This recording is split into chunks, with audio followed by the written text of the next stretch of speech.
All right, welcome back to another episode of Phoenix Edge. This is an RPG podcast. My name's Hat, and then Eric joins us again, as usual. Hello.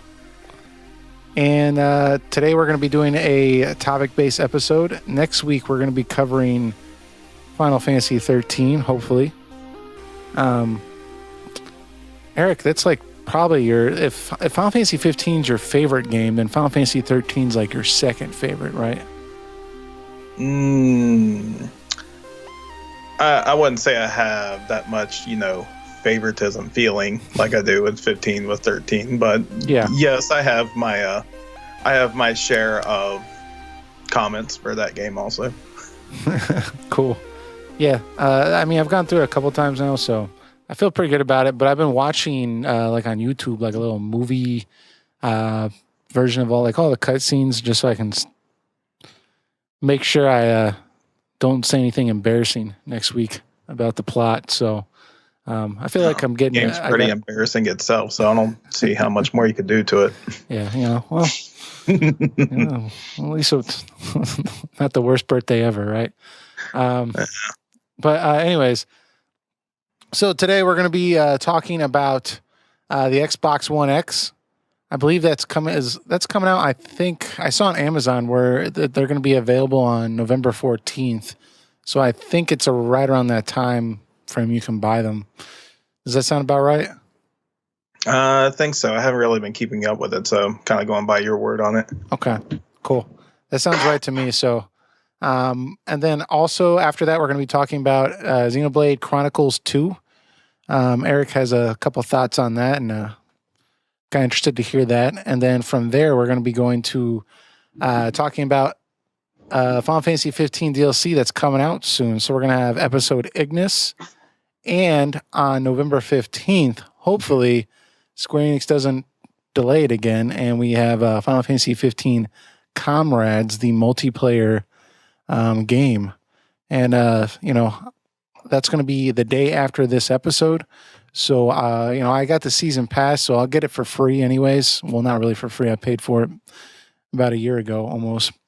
So I'll give that a shot and let you guys know what's up with that. But we'll see if that's going to be a train wreck or not. And then from there, we're going to be doing... we got 2 comments that we wanted to bring up on the show. So without further ado, let's go on to the Xbox One. So, I originally, when I heard about the Xbox One X, I had no interest in getting the system at all. And now that we're getting like really close to it being released, I'm seeing a lot of the reviews. I'm kind of halfway there, but I'm not quite there. What are your thoughts? Oh, it's nice that they're releasing a better machine and at a relatively good price for what's inside the machine. From what I've heard from people, that it is exactly as advertised, the machine. As someone who is not the biggest person on graphic fidelity, that like something like this doesn't entirely interest me on a personal level. I'm still someone that's using a 1080p LED TV. I have an Xbox One and the PS4, but not their Pro or X iterations. And I do have a pretty nice PC, one that can run most games on Ultra just fine. But I don't really use my PC that much. It's mostly my Final Fantasy 14 machine.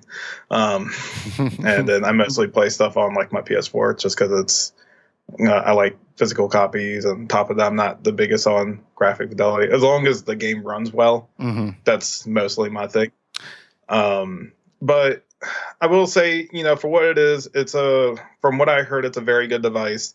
If you're someone who is very big into how high you can make your specs and something, I guess at least on a console level.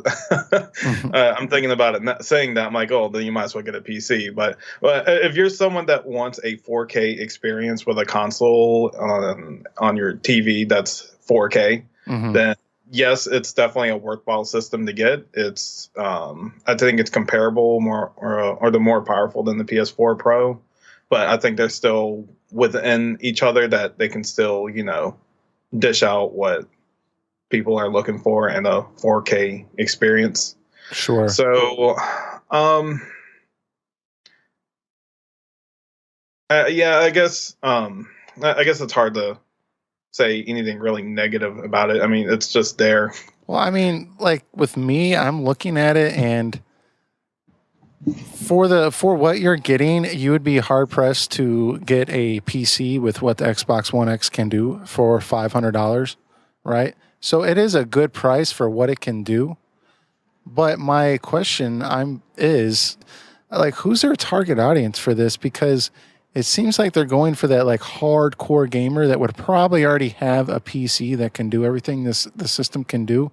So they're probably not gonna, want to. I mean, it probably interests them, but they're not going to drop $500 on this thing. And then, people that already have an Xbox One S, they're not going to go buy spend $500 on this, And it's well within the. I mean, it is better than the PS4. It does. It performs better than the PS4, but only like marginally better. So, I mean, it's not. I don't have anything.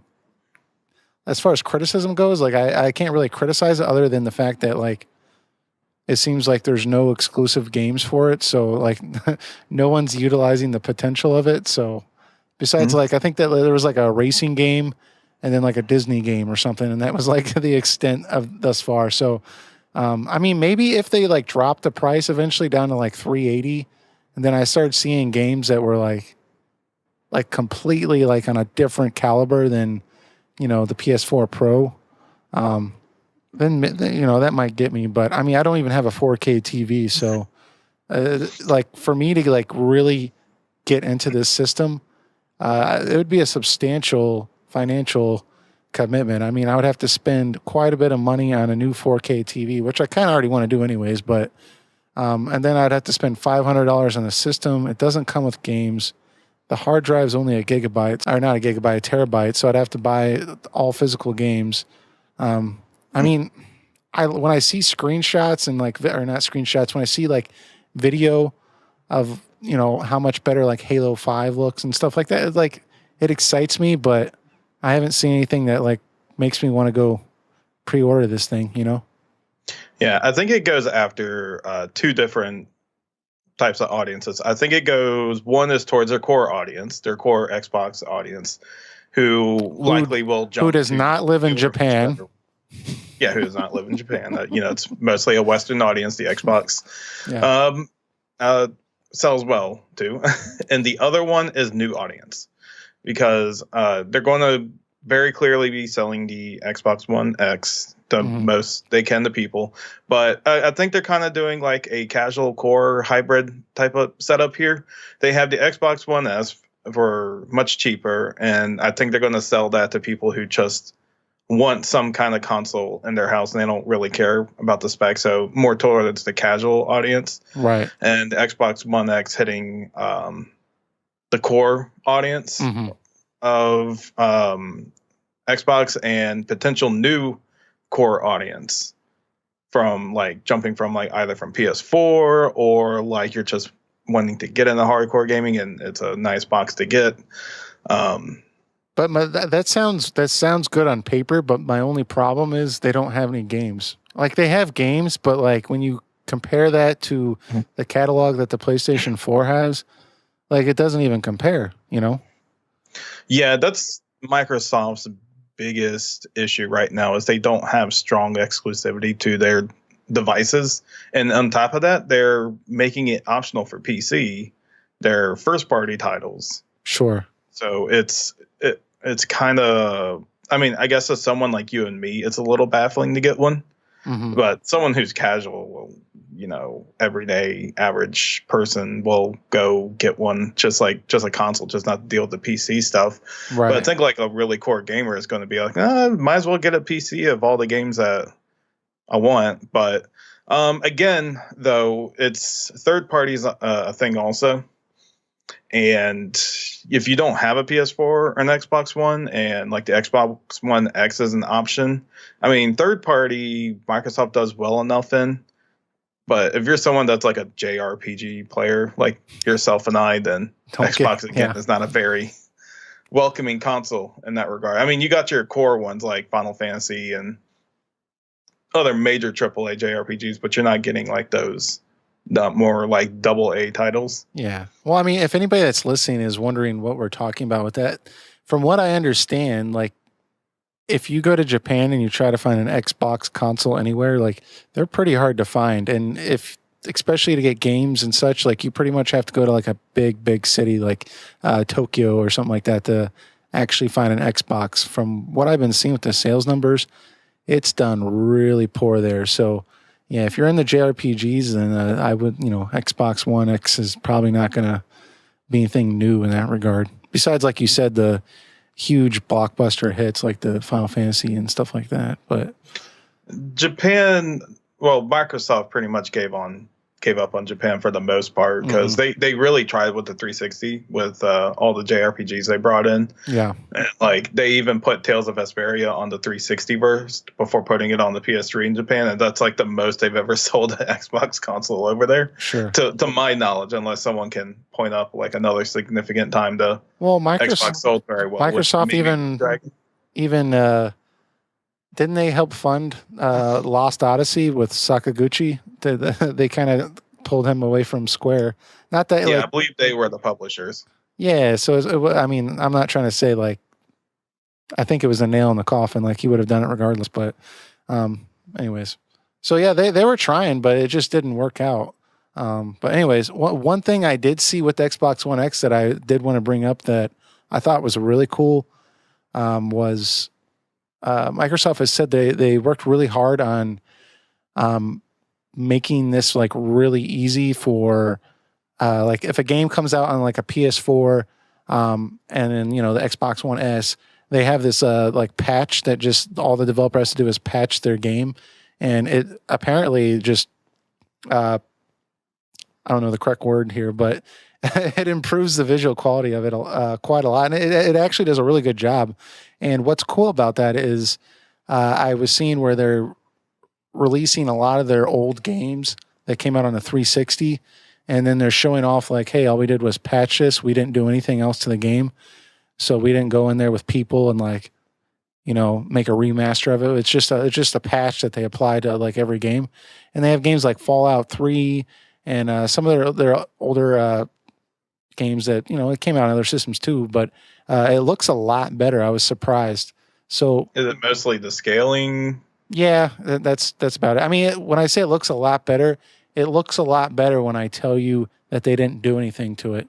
If I told you like this was a remaster that like a team of 15 people worked on for a year, you'd be like, oh, this is this isn't anything to get excited about. But I mean, the fact that like it's really simple and easy kind of excites me that like, they're going to dig back and pull out some of their entire catalog from the Xbox and especially the 360 and try pushing those back. Cause I mean, Xbox has to do something because they're just not being very competitive, I feel like.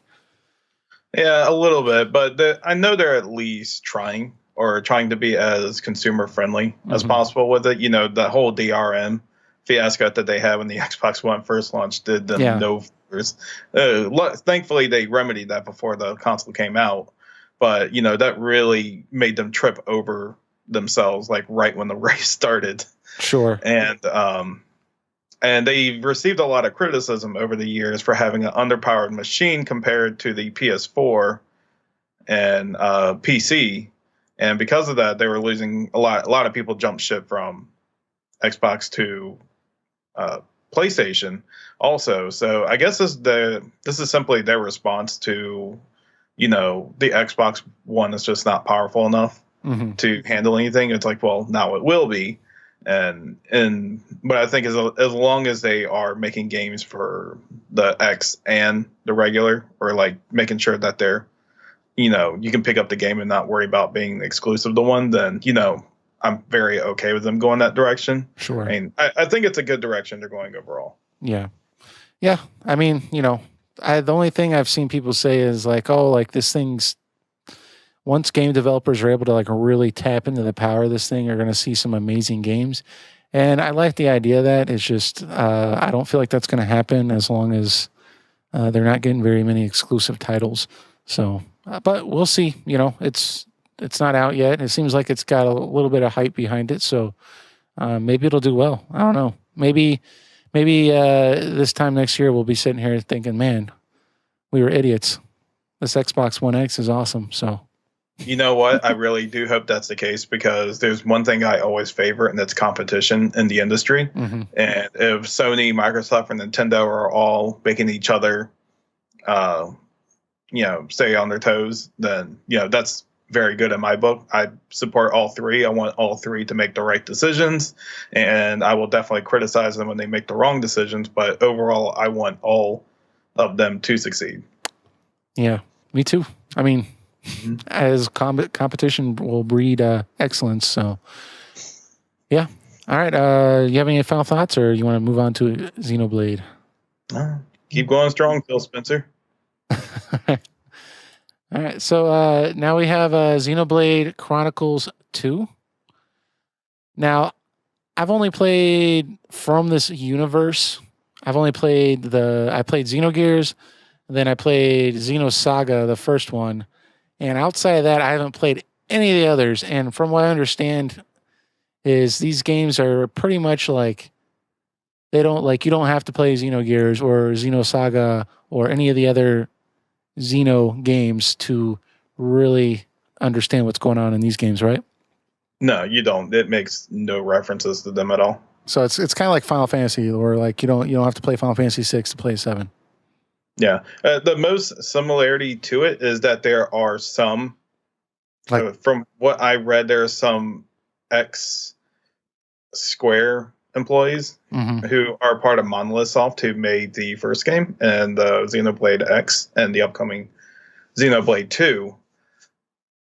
So there isn't really a relationship to the other ones, mostly from the Xeno name, but there are elements of previous game in there in a little bit. So sure, it's mostly theoretical stuff that people point out.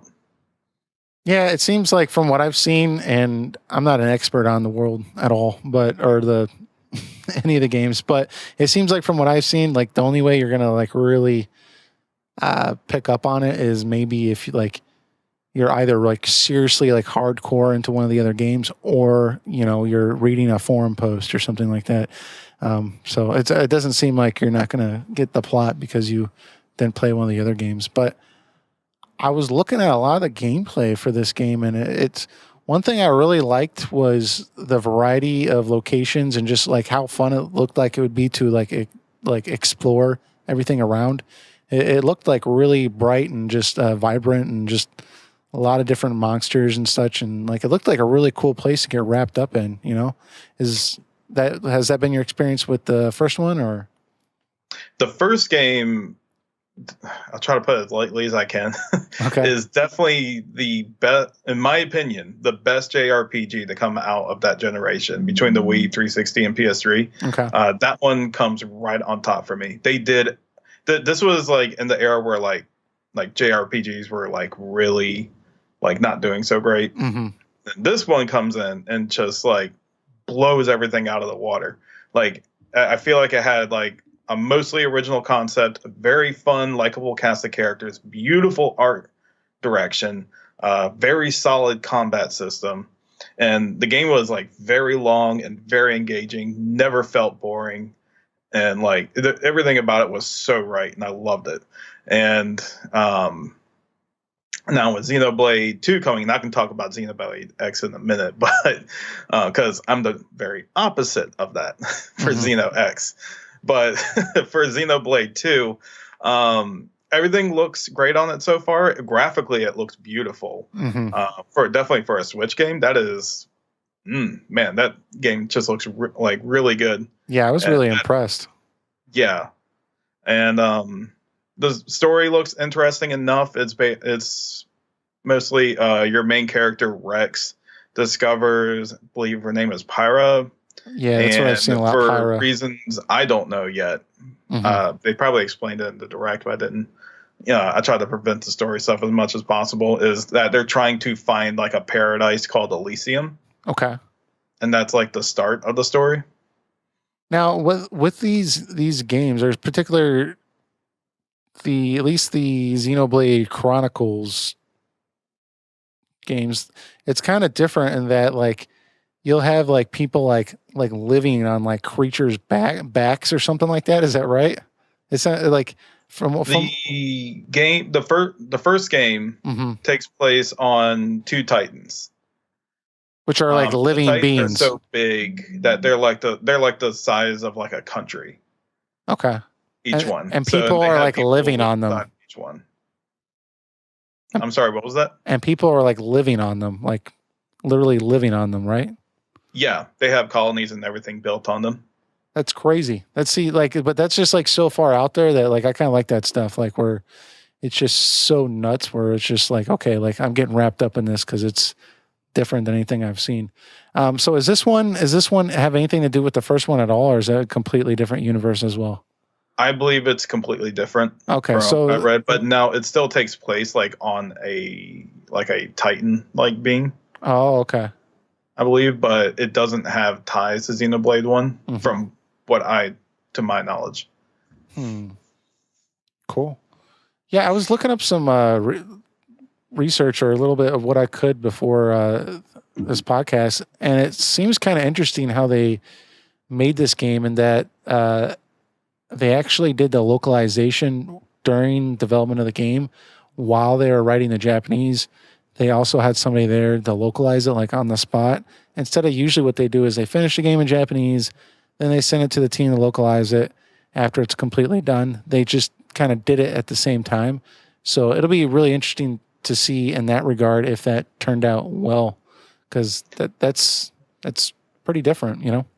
Yeah, companies have been bigger companies have been practicing that lately, localizing right after, because like even with like Dragon Quest 11, like Dragon Quest 9, we waited I think for like almost over a year till we got it, and they said that we were supposed to get it like mid 2018 for Dragon Quest, and that just came out a few months ago. Yeah.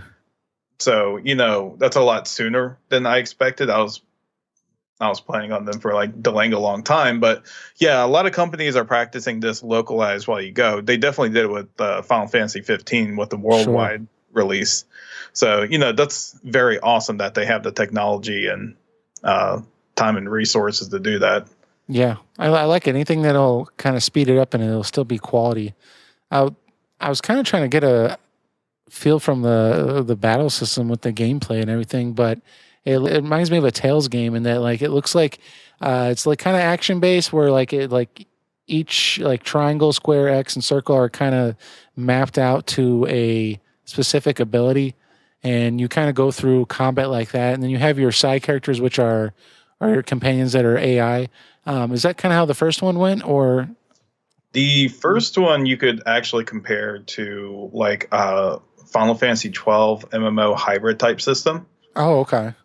Where you're on the field and you have a line of abilities, and when you chain and connect abilities, they become more powerful. So knowing what you can chain with other characters or what is the most appropriate thing to chain, or knowing the heal or the damage is the main aspect of it. And when you get it right, like you do like a special chain with everyone, and it just does a lot of damage to the enemy. That sounds pretty cool. It sounds kind of Chrono Trigger-ish with like link strikes and stuff. That sounds really cool. But it's kind of like more like FF12 where you're like running on the field, you go up to enemies, you like hit them with the other group, and the other groups are kind of AI that you have. Now, can you control their AI, or is it just run on its? Okay. Like it's kind of like in the first one, you could switch between the three on the spot. Oh, cool! Yeah, that sounds really cool. This is pretty exciting. The music on it in particular, I was watching a lot of the gameplay videos online. Is really well done as well, and it's the same guy from Chrono Trigger, right? So That's exciting as well. That's big news for that. He's done. I think he did the music for Xenogears and Xenosaga Episode 1 as well. Did he do the music for Xenoblade Chronicles, the first one? I believe so. And I will say on top of that, the soundtrack of Xenoblade 1 is just absolutely astounding and out of this world. And that's one of the elements that really keep you in the game. Like the certain tracks in that I can just listen to, like I could listen all day, no problem. It would not get old. I saw it's coming out on December 1st, so yeah, Xenoblade 2 is coming out December 1st. Mm-hmm. And I will say, if you have not played through Xenoblade 1 yet, I'm saying it to you and other people, you're doing yourself a major disservice. Go find it. If you own a new 3DS, a Wii, or a Wii U, you can buy the digital version on the Wii U, and you can get a physical copy for both those versions also. I 100% recommend getting it. That is a near perfect game, at least for me. Yeah, I've heard that a lot from a few people that have said, like, man, this game like was really surprising. It really was really good. So I need to play it. We need to play it for this or talk about it for this podcast. But I don't know. We'll see how this I don't want to say sequel, but the second game does. Seems like there's a lot of hype behind it. I'm seeing on YouTube there's a lot of people that are really interested in it. So I'll say this: I am optimistic yet cautious at the same time. Why do you think you're cautious? Cautious because I am worried that it went more in the line of a generic anime RPG type of game. I don't know if you've looked at the artwork, but it's significantly different than the first game. The first game had a very unique, awesome art style to it. And this one, they kind of look like you just kind of pulled them out of a generic JRPG bargain bin. I know I made that joke before, but I'm saying it again because it makes sense. Yeah. And well, I mean, I was gonna say I didn't want to start this thing off negatively, but the one thing I was gonna say is I don't know if it's the artwork or I think it's just the design of it that like I just didn't like. I don't like that like the main character first off looks like he's like 8. It really bothers me, but it's something I can get used to after a while. And from watching various, gameplay videos I was able to catch online, I found myself like getting over that fairly quickly, but it did bother me, especially in like the avatar of the character. It was like really like he looked like really young. And it seems to be like a part of JRPGs that I do not like. So yeah, he definitely looks way too young. I'm not a fan of the character art direction. Like the female has, it's a weird looking costume. It kind of looks like someone was making like a sexy cosplay of like a costume that's not usually sexy. And it's just it's very weird. But I've told other people this, and I'll say it again, is that if the game is good, if the game is great, the story is fun and engaging, and the characters themselves are charming and great themselves, then I will completely look over the art direction of the characters. Sure. But just looking at it from a preview standpoint, I mean, it doesn't hold a candle to the art style and direction that the first game that had. I mean, if you were trying to sell this to me for the first time, I would kind of just nudge my head a bit and just be like, I don't know if I want to play this or not. Yeah. But I mean, they look more like Tales of characters than Xenoblade characters. And yes, the complaint of the main character looking too young is quite valid. I wish especially when he's standing next to the female protagonist, I kind of wish they just at least made him old enough to make it look like they're both the same age. Yeah. But we'll see what happens in the story.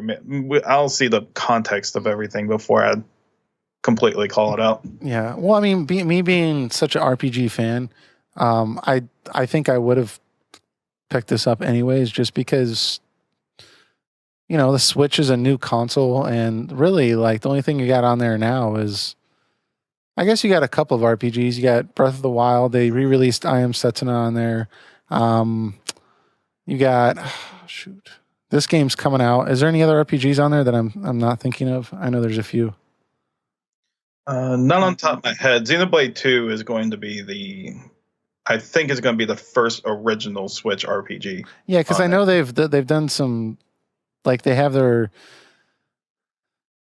so where you can download or buy some older games that they've already had, but as far as like new titles, like that seems about it. But yeah, but this is going to be the one of various coming up. We got this Shin Megami Tensei 5 next year, Fire Emblem 2000, a new Fire Emblem for 2018. Monster Hunter Worlds, is that coming out on the Switch? It is not. Xbox One also, maybe. Xbox One X. But I'm more optimistic for Xenoblade 2 than anything. So I think it's going to be really good. I mean, everything else about it looks pretty great. So I don't think I'll have so much problem with it. Cool. Well, I'm excited for it. I mean, December 1st. Are you going to get it on day one or?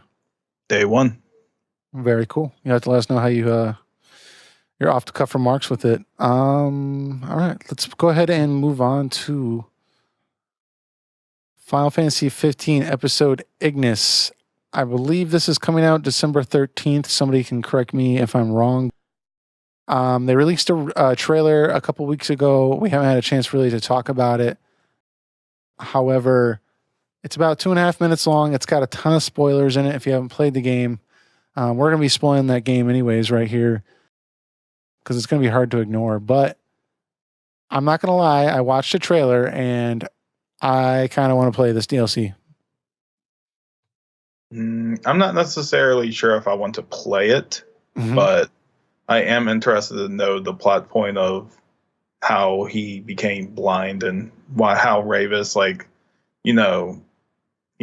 decided to rebel against the Empire and stuff like that. I at least want to know what happened there.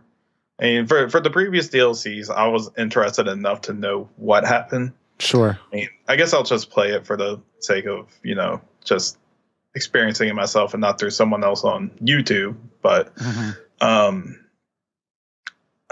mean, I don't know. The gameplay looks okay. Yeah, I am not really excited for the gameplay at all because what it looks like is it looks like there's some significant changes with Ignis's character as far as gameplay goes. I mean, you saw some scenes with him rappelling around like he's Batman or something, which was kind of cool. And then there's some other things going on I don't know, he's got knives and stuff in his fighting style is a little bit different. But it looks like as far as Ravis joining the party to fight with you, it seems pretty much like they did in the other DLCs where it's just Ravis really can't be killed here, so he's just gonna keep attacking enemies. So it's not really too in depth, but the plot line, that's pretty much the reason why I kind of want to play it. I'm actually really interested to see exactly how he goes blind. It looks like from the trailer, it shows that he puts on the ring to take on Arden, I would assume. And I don't know how that works out aside from it looks like he just goes blind from it, which is pretty crazy. Yeah. Like in Kingsglaive, when the main character put on the ring, he's not part of the royal lineage that is allowed to wear the ring. So the ring consumes you after you use it for a period of time. Now you can use it for a little while, but after you use it too much, then it ultimately consumes you because you're not of the right lineage to use it. Yeah, because, we saw Ravis put it on and he lost his entire arm and he only had it on for a minute. Because the Kings of Lucius were just get out of here. And then we saw Nyx put it on in the movie and there, King Regis was just okay, I know this guy, he's a good guy. He's not going to abuse the power. So they let him use it, I think, till for 24 hours or something like that. But then after that, it like you said, it consumed him or it just pretty much killed him. So that would make sense if Ignis puts it on because I'm reasonably sure Regis would stand up for Ignis as well. But that's pretty crazy that he has to go blind from it. But that is a little more exciting to me than what I originally thought. Because the way they made it look like before was that Ignis was on the ground and soldiers were holding him down, and like his glasses were coming off or whatever. And it looked like to me that Arden was just going to like torture him or something. And like, I mean, I don't know. That seemed like a pretty generic plot point. Just to have the villain, do that to him. So they could still do that. But from what it looks like, he put on the ring, which makes a lot more sense to me. And what I like about that too is that it makes sense why he did not say anything to Noctis, because with this part of the game missing, there was a lot of criticism about, hey, why didn't Ignis tell Noctis, hey, this is how I went blind. But the fact that Ignis put on the ring, something Noctis had yet to do, which was from his father. I mean, he probably wouldn't say anything because he doesn't want Noct to feel bad, because it looks like in the trailer is he puts the ring on to protect him, so if Noctis were stronger, if he hadn't passed out or whatever, Ignis might not be blind. So it seems to me that it makes sense that he didn't necessarily bring it up. I mean, I kind of like it. It looks good. It looks like we get some scenes with Ravis and Luna, although the only one I saw was with Luna's dead body, which was kind of creepy. But I don't know. Overall, I'm interested. I will give it fair criticism when it comes out. I don't normally like to go in things getting ready to bash it, despite it being Final Fantasy 15. So yeah, I'll take it for what it is. And I will say, if you mentioned before, like Ignis not mentioning to Noctis what happened, if they make some plot point or some reason why he doesn't mention it to Noctis, I might get a little angry about it, because it'll be very clearly a response to people pointing out that inconsistency to the developers, that along with several other consistencies that are in the game. Well, and yeah, that's kind of my feelings about when I saw that Ravis was going to be the the other character that's going to be in your party for this DLC. Everyone was really excited about it, and to me, I kind of got the vibe where, like, okay, when they were planning this DLC a year ago, they did not plan to have Ravis in the party.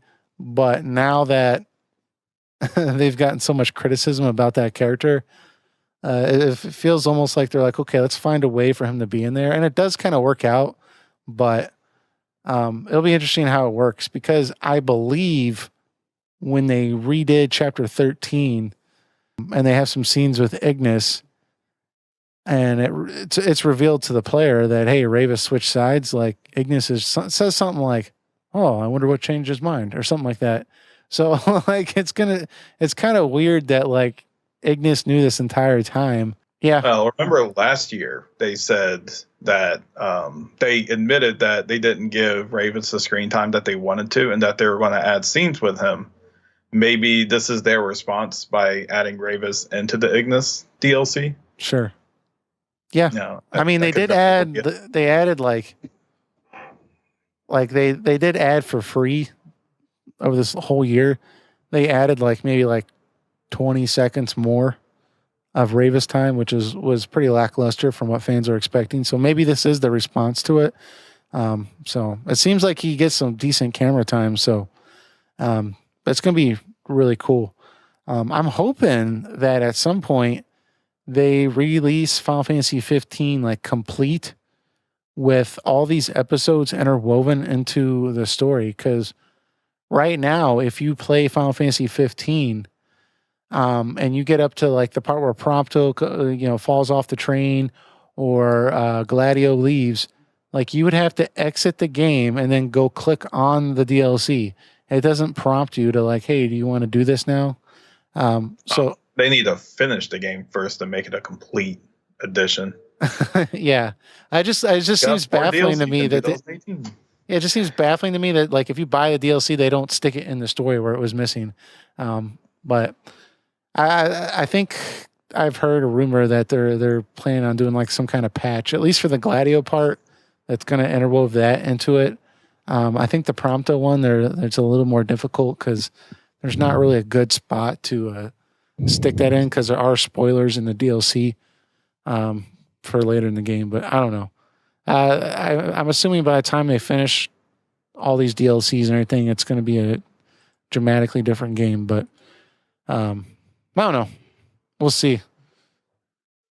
I just hope they don't repeat that for 16. Hopefully they'll just make it a complete product, and then after that you can make DLC that adds to the story, not fills in parts of the story that should be there to begin with. Yeah. I mean, time can only tell. Yep. I mean, if this were a DLC for like an optional character, this would be interesting. Like I'm trying to think of like in Final Fantasy X, if they had DLC for like Seymour or something like that, like I would have been okay with that because, you couldn't really dive into that main game because it wasn't about Seymour. But that's type of DLC I would be supportive of. But yeah, this type of main character DLC, I'm not liking it. But it is what it is. I can't change it now. So. Well, yeah, for like even for 15, you could have like just made a complete game with the 4 characters and then add DLC like episode Core, episode Iris, episode Arania, then episode Arden, stuff like that. Mm-hmm. For characters that were secondary, and you want to see what they were doing while you were out doing something. That would be something that would be pretty cool. Sure.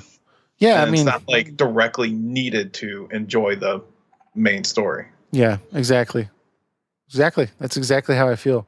So I don't know. They're trying this out. I think that it's gotten to them that a lot of people are unhappy, but I think they're also making a lot of money with it too. So we'll have to see how it weighs out, but I don't know. Time will tell. I mean, I'm fine if you want to do a games as a service type of thing. Just do it right. Yeah. Well, with that said though, they are releasing on November 15th. So it's going to be a day after this podcast hits YouTube. Final Fantasy 15 Comrades, which is part of the season pass. But it's like a multiplayer online game for Final Fantasy 15. Looks like from what I've seen. I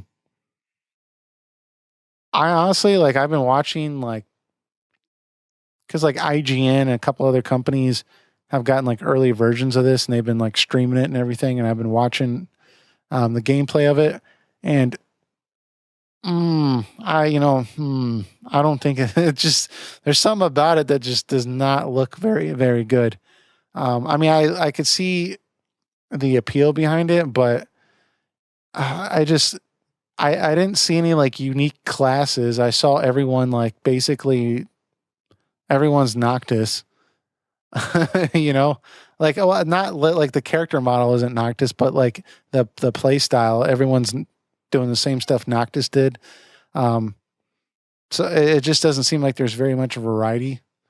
I mean, it looks like you can see a lot of interactions with some of those secondary characters like Sid and Cindy and Core, which is cool, but there's something about it that's just telling me this is going to be a train wreck. I think the way they delayed it, I have a feeling it's going to be a rocky start. This type of gameplay, I wouldn't compare it to Final Fantasy 11 or 14 because this isn't a truly dedicated online experience. What it is, it's like when you add multiplayer mode to games like Assassin's Creed or Uncharted. It's the multiplayer mode. It's got features to keep you more occupied with the game and some influences to stay in, but it's not something that's a truly online dedicated experience that you're going to feel need to get on every day for, or or build up a community with or anything like that. It's just going to be something that's there.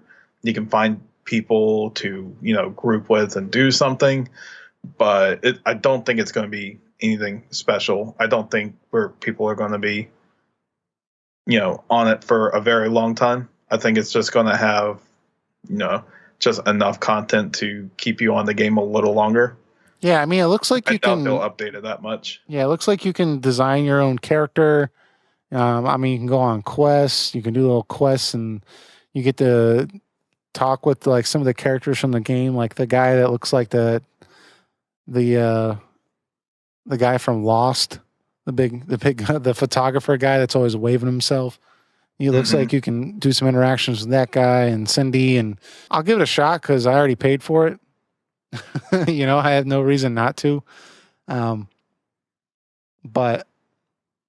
it's just really bizarre, like that they would spend this much resources on that. I could see if they like implemented other like smaller online features like chocobo racing or something like that, but creating this world where you can run around with other people and stuff, and like it's not going to be a typical MMO.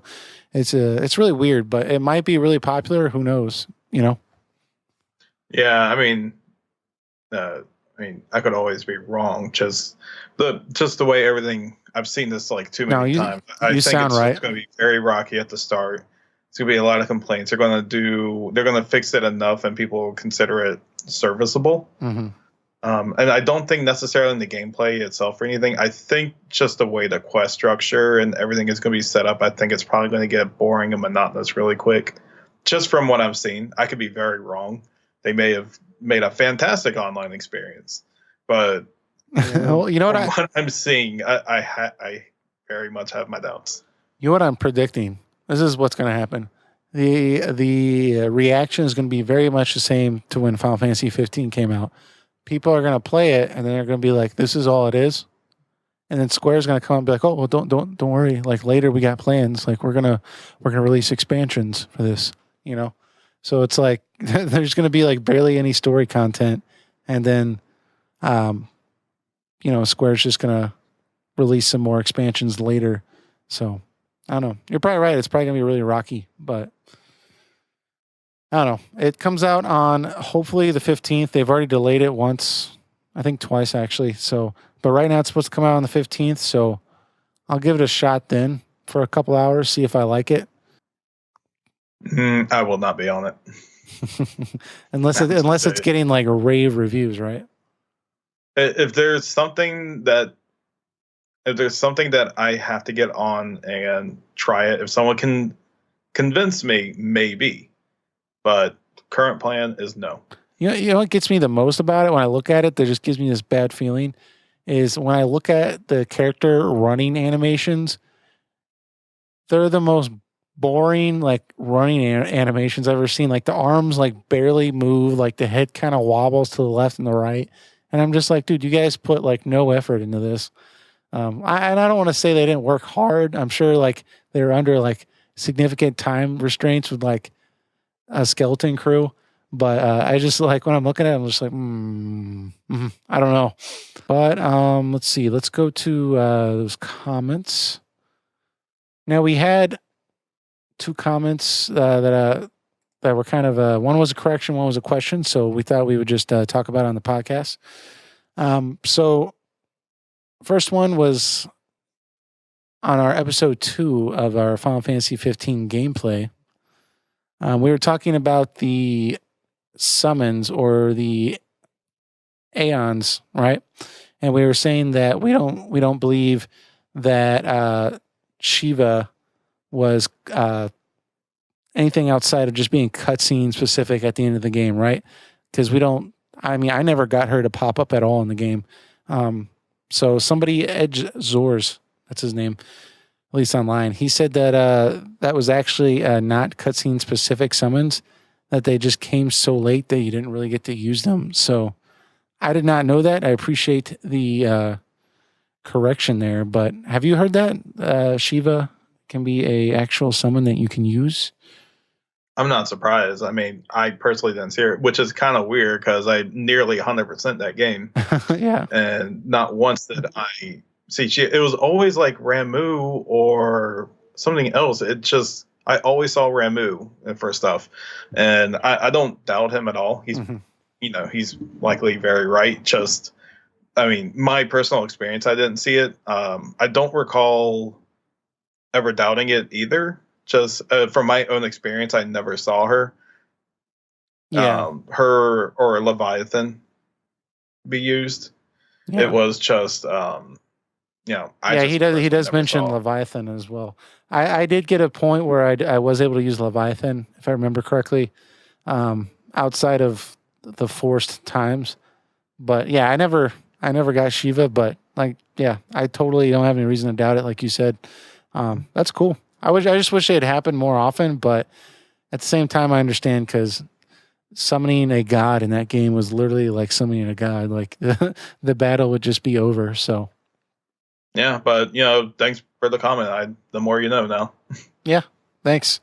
And then we had a comment slash a little bit of a question here, but this was on the Final Fantasy VII remake episode, so that was our last episode, episode 6, where we talked all about the Final Fantasy VII remake.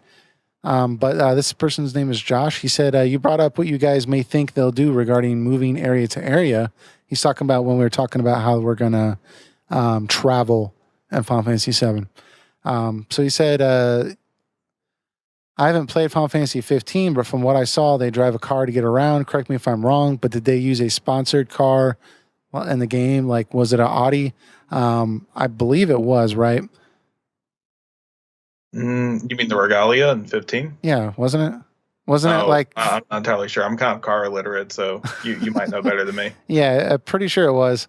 But it wasn't like it was specifically designed for the game. But it was sponsored by them from what I remember. But so I see what he's saying with that is that like he could see some product placement in 7 like we were saying. But he also said regarding the traveling that he thinks that it should be similar to Final Fantasy X, but he would like it to be a little bit more open to hit that sweet spot from 10. So kind of more like Xenoblade 1, because that's essentially how Xenoblade 1 is, that you are essentially going in a linear direction, but you have a lot of open space while you're traveling in that linear direction to like do side quests and explore the place around you and like get experience and items and stuff. I can definitely see the 7 remake going in that direction. That's definitely more of what he's talking about, is just having a little more open space than Final Fantasy X did. Yeah. And that's essentially what Xenoblade Chronicles is.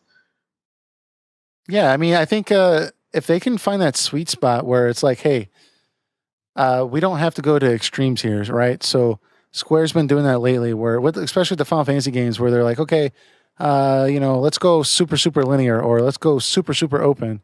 It's, if they can find that sweet spot where it's just, a little bit of this and a little bit of that, a little bit more open than 10, that would be that'd really hit the spot for me. I did see where he also brought up where he was saying that it'd be cool if maybe when you leave Midgar, if you don't leave the car, if you can implement that into the game, and also use Cloud on his motorcycle more often. And I could see that those things being added into the game as well. So that'd be really cool. Yeah, I guess that'd be one way. I think what most people can agree on is that if they wanted to recreate the world experience of the original Final Fantasy VII, then they are going to have to perform methods of abstraction to properly convey it. Sure. They definitely cannot do a 1-by-1 like 15 and expect the same kind of world as we once experienced in Final Fantasy VII without greatly limiting it. So I think most people are on board with the idea that you have to create forms of abstraction like zone lines and, like some form of transition between areas, rather if you pick the next area or you go through like a Final Fantasy X Xenoblade type transition from area to town to dungeon. But yeah, I think that's what most people can agree on. Yeah. I mean, I just think to me, it just seems like they're still adjusting to the idea that because we can doesn't mean that we should, right? Just because we can make an area that takes you 25 minutes to traverse doesn't mean that we should do that, because that's boring and it all looks the same. So yeah, I'm excited to see what they do. So, but that's it. Eric, do you have any other thoughts regarding anything that we talked about today? No, not really. I think we got what we wanted to covered. If anyone has any more questions, please put them in the comments. We'll be glad to read them and if you want, we can put it on the next time we do an episode like this. I encourage it. Or if you want to challenge anything that we said, please do so. And like we did with the summoning comment, we'll definitely talk about it. Yeah, and if you guys end up buying an Xbox One X, let us know in the comments what you think of it, and we'll definitely read your thoughts on the podcast, because I am genuinely curious how this works, or how it plays out, and if it's actually a good purchase. So, other than that, next week on Tuesday, you'll get another podcast from us, hopefully, as time permits. And we're going to be talking about Final Fantasy 13. That's probably going to be a longer podcast, I would assume. I don't see us getting through that in 45 minutes, but maybe we will. But other than that, hit us up on iTunes or YouTube, and we'll see you next week. All right. See you next week, all.